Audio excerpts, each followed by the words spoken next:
भारतीय राष्ट्रीय आंदोलन में गांधी जी की भूमिका क्या थी, कैसे वो एक भारत के लोकप्रिय नेता बने, इस सारी चीज़ों पर चर्चा हम करेंगे। तो सबसे पहले शुरुआत करते हैं उनकी पृष्ठभूमि यानी उसके बैकग्राउंड से, कहाँ से वो बिलोंग करते हैं।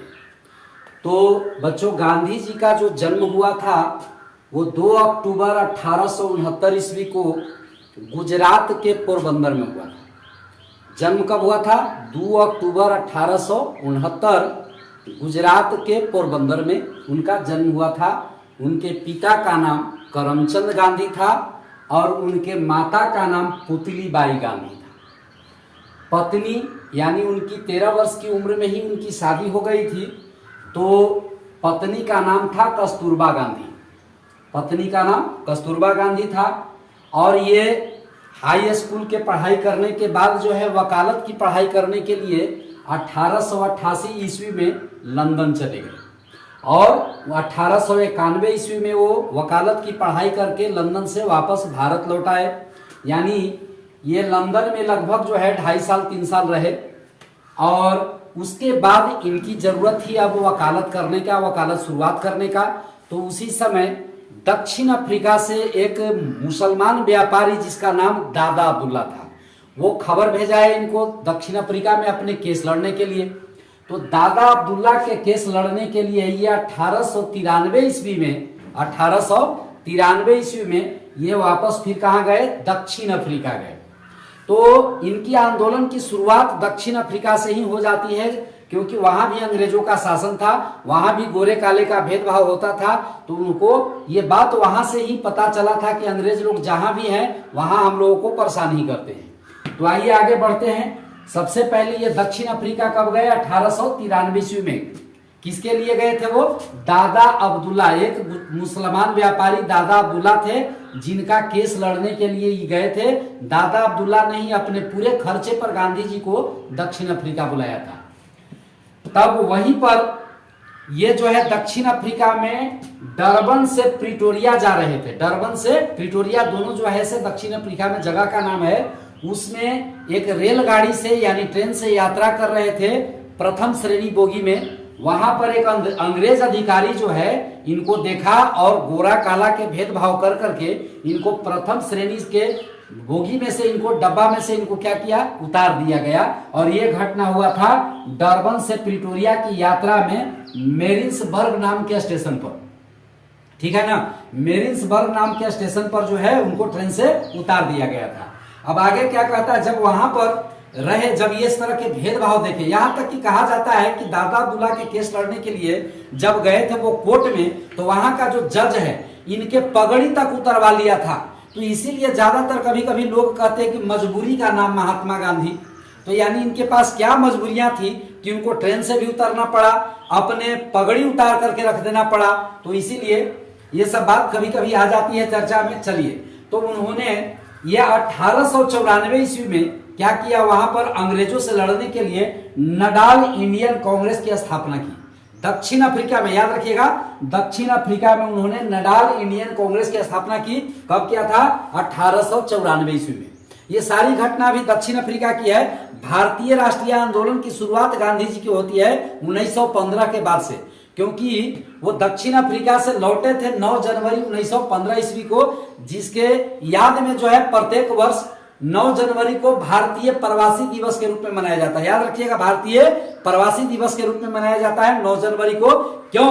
क्योंकि 9 जनवरी 1915 को भारत आए थे दक्षिण अफ्रीका से। कौन? गांधी जी। ठीक है, तो गांधी जी की शुरुआत ही होती है मतलब 1915 के बाद से। आगे बढ़ते हैं। तो नडाल इंडियन कांग्रेस की स्थापना कई बार पूछा जाता है परीक्षा में, इसलिए बता रहे हैं हम। 1894 ईस्वी में दक्षिण अफ्रीका में किया था। आगे देखिए, 1903 ईस्वी में उन्होंने एक अखबार, एक समाचार पत्र का प्रकाशन किया था। वो उसका नाम था द इंडियन ओपिनियन। ठीक है, तो सवाल पूछा जाता है कि द इंडियन ओपिनियन अखबार किसने लिखा था? तो वो प्रकाशन किए थे गांधी जी, महात्मा गांधी ने किया था। 1904 ईस्वी में ये फिनिक्स नाम के आश्रम का स्थापना किया था दक्षिण अफ्रीका में। फिनिक्स नाम के एक आश्रम, भारत में भी एक आश्रम बनाए थे, साबरमती आश्रम 1916 ईस्वी में। ठीक है कि नहीं। लेकिन यहाँ 1904 ईस्वी में दक्षिण अफ्रीका में एक फिनिक्स आश्रम बनाए थे, और 1906 ईस्वी में वो सबसे पहली बार दक्षिण अफ्रीका में वो सत्याग्रह किए थे। सत्याग्रह का पहला प्रयोग उन्होंने दक्षिण अफ्रीका से ही शुरू किया था। दक्षिण अफ्रीका में उनकी मुलाकात जो है उनको गोपाल कृष्ण गोखले से होता है। तो गोपाल कृष्ण गोखले को ये राजनीतिक गुरु मानते हैं। यानी आपको सवाल अगर पूछा जाए कि ये गांधी जी के राजनीतिक गुरु कौन थे, तो वो थे गोपाल कृष्ण गोखले। उनसे पूछा कि भाई हमको क्या करना चाहिए देश की आजादी के लिए, तो उन्होंने बताया कि देखो, जब भी अगर आंदोलन करना हो ना, तो सबसे पहले जो क्रांतिकारी हैं, जो आंदोलनकारी हैं, उनके बारे में पढ़ो। तो उन्होंने सबसे पहले ये दक्षिण अफ्रीका में ही 2 पुस्तकों का अध्ययन किया था। मुख्य रूप से एक रस्किन के पुस्तक पढ़े थे और एक लियो टॉल्स्टॉय की पुस्तक पढ़े थे। रस्किन के पुस्तक से जो है वो ये सत्याग्रह करना शुरू किए, भूख हड़ताल करने के लिए जो है से प्रयोग करना सीखे थे, और लियो टॉल्स्टॉय से आंदोलन करने की बात उन्होंने सीखा था। लेकिन ये दोनों बातें वो अहिंसक आंदोलन करना जानते थे। ये आगे देखिए यहाँ पर क्या कहता है कि तो सबसे पहला आंदोलन, अगर सवाल पूछा जाए कि महात्मा गांधी के जीवन का पहला आंदोलन, पहला सत्याग्रह कौन था, तो वो था दक्षिण अफ्रीका का 1906 ईस्वी में। याद रखिएगा 1906 ईस्वी में। अगला क्वेश्चन है 1909 ईस्वी में इन्होंने हिंद स्वराज नाम का एक पुस्तक लिखा था, वो भी दक्षिण अफ्रीका में। 1909 ईस्वी में इन्होंने एक पुस्तक लिखा था जिसका नाम था हिंद स्वराज। यानी अगर आपसे सवाल पूछा जाए कि हिंद स्वराज की रचना किसने किया था, तो वो महात्मा गांधी किए थे 1909 ईस्वी में। कहा? दक्षिण अफ्रीका में। अब वहां से ये 9 जनवरी 1915 को भारत आए। इतना करने के बाद वहां दक्षिण अफ्रीका में कई प्रकार के आंदोलन चला चुके हैं। वहां से ये बुलाए गए कहां पर? भारत में। तो भारत में आए 9 जनवरी 1915 को, और तब से भारत में प्रवासी भारतीय दिवस 9 जनवरी को मनाया जाता है। ये 2-3 बार हम बोल चुके हैं, फिर ध्यान दीजिएगा। इनका राजनीतिक गुरु कौन थे? गोपाल कृष्ण गोखले। चलिए, भारत में आने के बाद यहां भी उन्होंने 1916 ईस्वी में अहमदाबाद में साबरमती आश्रम की स्थापना की। ठीक है, यहां अहमदाबाद में साबरमती आश्रम की स्थापना की कब? 1916 ईस्वी में। किसने किया था? गांधी जी ने। ठीक है, उसके बाद तब इनका पहला, भारत के सबसे पहला जो आंदोलन है वो है गांधी जी का चंपारण आंदोलन, जो पहले के वीडियो में हम इसके बारे में विस्तार से बता चुके हैं, फिर भी दोबारा हम रिपीट करते रहे हैं। चंपारण आंदोलन क्यों किया था इन्होंने? चंपारण के किसानों के ऊपर जो है 3 कठिया प्रणाली लागू थी। 3 कठिया प्रणाली का मतलब यह होता है कि जो किसानों के पास जो अच्छे जमीन थे वो 20 कट्ठा के 3 कट्ठा में, यानी अगर 20 कट्ठा जमीन है उसमें कम से कम 3 कट्ठा में जो है आपको नील की खेती करना अनिवार्य था किसानों के लिए। तो उसे क्या होता था? जमीन बंजर हो जा रहा था, उर्वरा शक्ति कमजोर हो जा रही थी। तो इसी के खिलाफ ये चंपारण में इन्होंने पहला सत्याग्रह आंदोलन किया था, और उस आंदोलन में बुलाने कौन गए थे इनको? राजकुमार शुक्ल। ठीक है, आगे बढ़ते हैं। उसके बाद चंपारण सत्याग्रह जब इनको जो है सफल रहा, तो इसके बाद ये अहमदाबाद में मिल मजदूर आंदोलन चलाया। मिल मजदूर आंदोलन मैंने जब कंपनी में काम करने वाले लोग थे उनको बोनस नहीं मिलता था, उनको काम के घंटे अधिक थे, तो उसके लिए उनका आंदोलन चलाया 1918 ईस्वी में। तो याद रखिएगा, अहमदाबाद मिल मजदूर आंदोलन के नेतृत्व किसने किया? गांधी जी ने। कब चलाया? 1918 ईस्वी में, और वो आंदोलन भी लगभग सफल रहा। उसके बाद आया खेड़ा आंदोलन। खेड़ा आंदोलन भी 1918, इसके बाद खेड़ा आंदोलन भी हुआ 1918 में ही। उसके बाद जो है महात्मा गांधी जो है चंपारण सत्याग्रह आंदोलन के दौरान ही महात्मा गांधी को महात्मा की उपाधि रविंद्रनाथ ठाकुर यानी रविंद्रनाथ टैगोर ने दिया था। अब आइए खिलाफत आंदोलन।